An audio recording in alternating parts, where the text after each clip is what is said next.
पलामू प्रमंडल झारखंड का एक विशिष्ट हिस्सा है और एक बहुत बड़ी आबादी इस क्षेत्र में बसाव करती है। उस हिसाब से पलामू प्रमंडल के दृष्टिकोण से अगर देखा जाए, चूँकि हम भी पलामू जब आए तो गया और औरंगाबाद होते हुए आए, तो इस हिसाब से पलामू को विशेष सुविधा मिलनी चाहिए। और झारखंड सरकार ने जो बातें कही थी, जब हमारी सरकार बनेगी, माननीय मुख्यमंत्री हेमंत सोरेन ने अपने श्रीमुख से कहा था कि पलामू को उपराजधानी बनाएंगे, तो मुझे भी पलामू आकर लगता है, पलामू हम 2 बार आए और दोनों बार आने के बाद जो यहाँ के लोगों का रांची आना जाना, जो आवागमन की सुविधा है, तो सबसे पहले पलामू को उपराजधानी के रूप में तब्दील किया जाए। ये हमारी पुरजोर कोशिश रहेगी सदन में इस बात को उठाने की।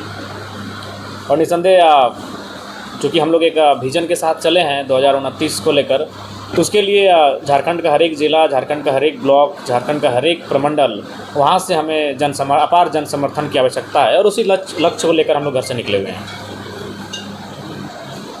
इस बार क्या उम्मीद है, क्या उम्मीद लेकर आए हैं? देखिए, उम्मीद तो यही लेकर आए हैं कि जिस प्रकार से हम लोग का प्रदर्शन कोयलांचल में रहा, कोल्हान में रहा, दक्षिणी छोटानागपुर के विशेषकर रांची राजधानी में हमारा जिस प्रकार से प्रदर्शन विधानसभा के चुनाव में रहा, आने वाले समय में पलामू प्रमंडल में भी हमारा प्रदर्शन वैसा रहे, यहाँ भी लोगों का समर्थन हमें वैसा ही प्राप्त हो, ताकि हम पूरे राज्य की आवाज़ को और मजबूती के साथ रख सकें। आज कोई भी लोग अगर परेशानी होती है तो निसंदेह वो डुमरी विधायक को खोजते हैं। तो हम भी कभी कभी हमें भी दुख लगता है कि हमारे पास सदन में भी बातों को रखने के लिए काफ़ी कम समय होता है, इकलौते विधायक हैं। तो इसलिए निसंदेह लोगों को जब समस्या आती है, निसंदेह वो पहला नाम जयराम महतो को याद करते हैं। लेकिन उसके लिए अगर व्यवहारिक रूप से देखा जाए, तार्किक रूप से देखा जाए, तो उसके लिए हमारे विधायकों की संख्या भी ज़्यादा होनी चाहिए। तो इसलिए हम लोग प्रयास करेंगे कि जनता की समस्याओं को हम लोग तभी ज़्यादा मजबूती से रख पाएंगे जब हमारे पास विधायकों की संख्या ज़्यादा होगी, हमारी पार्टी मजबूत होगी। तो इसलिए हमारा लक्ष्य है कि पलामू प्रमंडल में भी विशेष ध्यान केंद्रित किया जाए। भाषा की बात एक बार फिर से पलामू में उठा है, क्या रुख होगा? देखिए, हमने शुरू से ही कहा है कि झारखंड को आप एक भाषा के समीकरण में नहीं साध सकते हैं, क्योंकि झारखंड विभिन्न कबीलाएँ, विभिन्न भौगोलिक क्षेत्र में बसाव करने वाले लोग रहते हैं यहाँ, और यहाँ विभिन्न भाषाएँ बोली जाती हैं। तो इस लिहाज से सरकार को एक भाषा विद का गठन करना चाहिए, जिलावार करना चाहिए, और जिलावार भाषा विद का जो रिपोर्ट आए कि वहाँ के जो स्थानीय लोग जो सैकड़ों सालों से इस भूभाग में बसे हैं, जो सिर्फ और सिर्फ झारखंड के हैं, वो किस प्रमंडल में, किस ज़िले में, किस ब्लॉक में कौन सी भाषा में अपनी बात को कह रहे हैं, बोल रहे हैं, समझ रहे हैं, और उसके अनुसार जिलावार जो नियुक्ति होगी उनमें उन भाषाओं को इंक्लूड करना चाहिए। ऐसे चतुर्थवर्गीय कर्मचारियों की यहाँ बहाली निकली है, वो भी विवाद के घेरे में है। पलामू में स्थानीय होना चाहिए, उसमें सारे जिलों का बहाली होना। देखिए, अगर ये नियमता है कि जिलावार बहाली है और उसमें उसी ज़िले के लोगों का होना चाहिए, तो उनको उनका हक मिलना चाहिए। अगर वो जिलावार बहाली स्पेशल अगर किसी ज़िला विशेष के लिए है, तो निसंदेह जिला का हक बनता है। बेरमो से डुमरी अवैध जो कोयला की बात किया जाए, आपके द्वारा कहा गया था कि हम नहीं जाने देंगे, इसमें कितना सफलता आपको मिला? देखिए, सफलता मिली, लेकिन आप भी जानते हैं कि सफलता आपको पूर्ण तभी मिलेगी जब सरकार का भी आपका समर्थन रहेगा। अभी अगर आप किसी भी अगर कोयला के क्षेत्र की बात करें, बालू की बात करें, तो ये आपके आंखों के सामने है किस प्रकार से दरोगा लोग पीछे पीछे गाड़ी को हाँकते हुए, जैसे बैल हम लोग हाँकते हैं तो हाँकते हुए उसको सीमा से अपना पार करते हैं। ये आपसे छुपा नहीं मीडिया बंधुओं, आपने भी बोकारो की घटना को बाकायदा मीडिया के माध्यम से देखा कि किस प्रकार से जो अवैध बालू जो संचालन कर रहे हैं, तो वे लोग बड़ा बाबू पे चढ़ के बात कर रहे हैं। तो बोलिए कि आपको हम देते हैं कि नहीं देते हैं महीना का। तो जब तक सरकार इन चीज़ों को गंभीरतापूर्वक नहीं लेगी, एक विधायक होने के नाते हम प्रयास कर सकते हैं, उस पर हम अवरोध भी उत्पन्न करते हैं, लेकिन पूर्ण रूपेण सफल तभी मिलेगी जब सरकार इसको गंभीरतापूर्वक लेगी। झारखंड सरकार नियुक्ति को लेकर सर, जो युवाओं का नियुक्ति है, दरोगा हो चाहे और भी बहालियाँ, वो सभी बहालियाँ लेट हो रही है, इस पर क्या आप कहेंगे सर? देखिए, इसमें क्या है कि झारखंड सरकार कहीं ना कहीं विफल रही है। मैया सम्मान योजनाओं के अलावा जितनी भी योजनाएं या फिर जितने भी वादे झारखंड सरकार ने किया था दूसरी बार सरकार आने से पूर्व, कहीं ना कहीं उनमें विफलता दिख रही है। चाहे वह वैकेंसियों की बात हो, उनकी नियमित कैलेंडर जारी करने की बात हो, या फिर जो लोग दोषी या कदाचार करते हुए पाए जाएंगे उन पर दोष सिद्धि के बाद उन पर कानूनी कार्रवाई की बात हो, उन पर कहीं ना कहीं वो फेलियर हो रहे हैं। हर एक एग्ज़ाम को लिखने के बाद रिज़ल्ट के लिए, तो कभी रिज़ल्ट में गड़बड़ी के लिए छात्रों को आंदोलन करना पड़ रहा है, उन्हें यहाँ तक भूख हड़ताल, आमरण अनशन का सहारा लेना पड़ रहा है। कभी कभी वो भीड़ आक्रामक हो जाती है, हिंसक हो जाती है। तो ये विषय तमाम बहालियों में देखने को मिल रही है। इसलिए सरकार को संवेदना दिखानी चाहिए, तत्परता दिखानी चाहिए और विशेष जब भी परीक्षा हो उस पर विशेष नज़र रखनी चाहिए ताकि वो परीक्षा कदाचार ना हो उसमें। सर, अंत में ये जानना चाहेंगे कि आप जिस तरह से कहीं पे घटनाएं रात में भी होती है, अभी 12 बजे रात को आपने गया था एक घटनास्थल पे और आप खुद जाकर के थाना प्रभारी महोदय को फोन किया, उसके बाद उनके द्वारा कहा गया कि वो सेफ जगह नहीं है, आप वहाँ से चले आइए। तो सर, आपकी सुरक्षा के लिए जो कि लगातार आपके पार्टी के द्वारा कई नेताओं के द्वारा अमित शाह जी को आवेदन लिख करके दिया गया, सुरक्षा की मांग की गई, उसमें अब तक क्या आप लोगों को उधर से देखिए उस पर हमारा कोई संज्ञान नहीं है। वो हमारे पार्टी के नेता होने के नाते उनको ऐसा लगता है जी, तो उन्होंने अपने प्रयास किया है। बाकी उसमें हमारा कोई दिलचस्पी नहीं है सुरक्षा को लेकर। और जहाँ तक सवाल है उस दिन की बात, तो अभी बोकारो के जो एसपी थे उन्होंने जो मीडिया में बयान भी दिया था कि सुरक्षा के कारणों से, लेकिन जब हम उनसे पर्सनली मिले, चूँकि अब वो बोकारो के एसपी है नहीं, तो हमें भी बात करने में कोई गुरेज नहीं। उन्होंने कहा कि विधायक जी आप भी जानते हैं हम लोग को सरकार का पक्ष रखना पड़ता है, लेकिन अगर ईमानदारी से हमको कहा जाए तो बड़ा बाबू को वहाँ जाना चाहिए था, इतना तो डरपोक नहीं होना चाहिए। एसपी महोदय हम लोग, चूँकि वो भी हमारी उम्र के हैं, हमसे 2 साल सीनियर है, 2 साल पहले वो मैट्रिक लिख के आए हैं, चूँकि अब उनका तबादला वहाँ से हो चुका है, इसीलिए बात हम ये मीडिया में कह रहे हैं।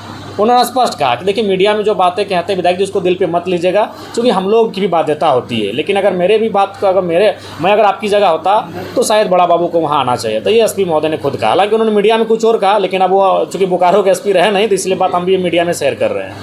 अच्छा जयराम जी, लगातार जब जनता दरबार आप लगाते हैं तो कहीं ना कहीं इस पलामू प्रमंडल के लोग भी जो है उनकी समस्या लेकर वहाँ पहुँचते हैं। तो आज पलामू प्रमंडल के दौरा पे हैं, क्या लगता है कि वैसे कुछ समस्या आप तक? बहुत सारी समस्याएं आ चुकी है जी। सुबह से ही लोग अपने आवेदन को दिए, अपनी समस्याओं को दिए, उनको हम लोगों ने अपने फाइल में रख लिया है।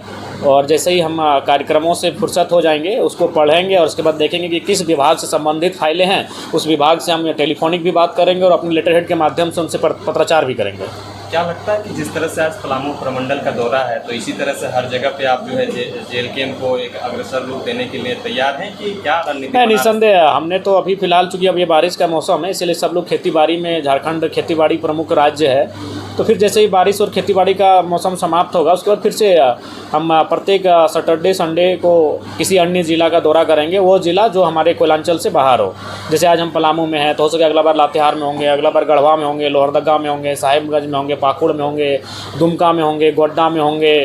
तो इस प्रकार से प्रत्येक संडे को हमारा दौरा रहेगा विभिन्न ज़िलों में जो कोयलांचल की सीमा से बाहर आते हैं। चूँकि धनबाद, बोकारो, गिरिडीह तो हमारा रोज़ का आना जाना है, रामगढ़ तक भी हम प्रत्येक दूसरे दिन पहुँच ही जाते हैं, हजारीबाग भी तीसरा चौथा दिन हम पहुँच ही जाते हैं। तो इसके बाहर जो ज़िले हैं उन पर प्रत्येक सप्ताह हमारा एक विजिट होगा, वहाँ के कार्यकर्ताओं से मिलेंगे, वहाँ के लोगों की समस्याओं से रूबरू होंगे और अपना सार्थक प्रयास करेंगे। झारखंड विधानसभा की तरफ से आपको जो है अदर स्टेट जो है कुछ चीज़ों को सीखने के लिए भेजा गया था, उस क्या चीज़ समझ पाए जो झारखंड में अप्लाई करनी चाहिए? आपको लगता है कि वो चीज़ों में कमी है जो अन्य स्टेटों में है? देखिए अन्य स्टेट जो हम गए हैं वहाँ जो लोकेलिटी है वो स्पष्ट है कि जो अन्य राज्यों से के लोग हैं वहाँ अगर नौकरी के लिए जाते हैं भी सरकारी नौकरी, जैसे मान के चलिए कोई उत्तर प्रदेश का आदमी अगर यहाँ वीडियो बन के आ जाता है या फिर कोई अन्य पदाधिकारी या फिर कोई सरकारी नौकरी करने के लिए आ जाता है तो निसंदेह आए, आने के लिए किसी को मना नहीं, भारत कुछ % भाई आएंगे, लेकिन वो भाड़े घर में रहेगा। जब उसका नौकरी समाप्त हो जाएगा वो सो तो अपना फिर जहाँ से वो आया था वहाँ चला जाएगा। ये होना भी चाहिए।